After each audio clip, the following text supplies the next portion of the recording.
Važno je pogotovo danas biti tjelesno aktivan i baviti se sportom zato što je većina ljudi i učenika i poslova su dosta sjedeći, dosta za kompjuterom. Nema nekakvog gibanja u samom poslu i onda je jako bitno da se tijelo drži zdravo i u nekakvoj formi se baviti svaki dan ako je moguće nekakvom aktivnošću.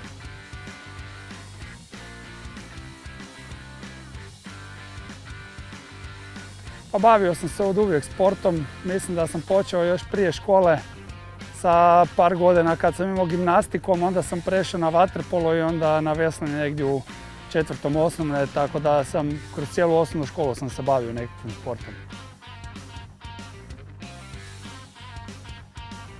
A veslanje mi je normalno najdraži sport, to je ipak moj sport, ali mislim da je bitno baviti se sportom s bilo kojim i da je to jako bitno, neovisno koji sport, naravno veslanje ja preporučujem jer ga obožavam, ali svaki sport je dobar.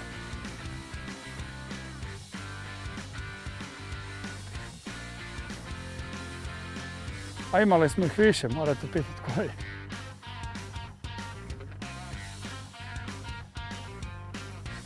Ja mislim da me jako izgradio, mislim da ne bi bio ovakva osoba bez sporta i mislim da sport utječe jako pozitivno i na fizičko, ali i na psihičko zdravlje čovjeka, izgrađuje, kao što ste rekli, kao osobu i mislim da dobro dođe bavljenje sportom i u učenju i u radu poslije toga, zato što se naučiš nekakvim vrijednostima i naučiš se raditi i stekneš tu naviku da se rano budiš i da ti nije ništa teško.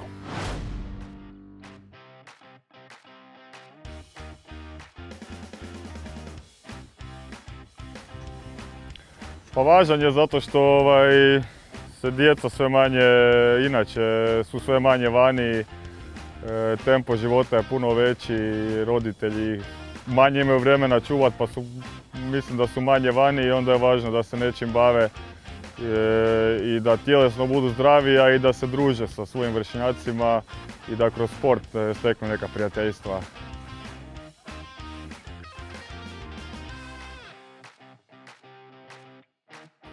Pa važno je zato što je čovjek napravljen da bude tjelesno aktivan, ne da sjedi, ne da leži, nego mišići i cijeli lokomotorni sustav je napravljen da bude aktivan, da šeće, da trči, da se penje po drveću, bilo šta. Samo da su djeca vani i da se druže i da tako održavaju svoj organizam.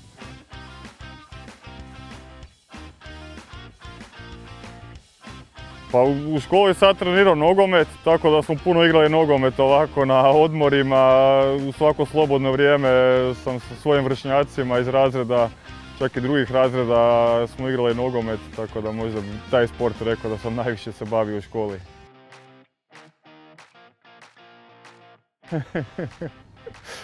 Pa veslanje, iako mislim definitivno veslanje, jer tu sam najviše emocija proživio, najveće uspjehe. I to je stvarno nešto posebno, nešto što se čovjek svaki put rado prisjeti i to me veže definitivno, ali inače sam čovjek koji jako voli sport, koji prati sport, prakticira druge sportove, voli s prijateljima odigrati nogomet, volim igrati tenis, stolni tenis.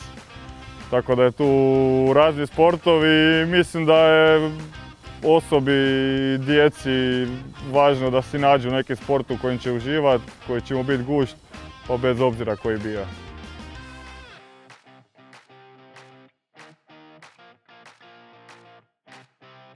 Pa evo, nemojte očajavati, zato što je takva situacija, jednostavno se mora pridržavati mjera i probajte što više biti vani. Inače, stručnjaci govore da treba biti vani, tako da treba sad to iskoristiti, družiti se sa svojim prijateljima, trčite, skačite, igrajte neki sport i uživajte u tome. Samo trenirajte dalje, uživajte u sportu i dobro učite i samim time ćete uživati u životu.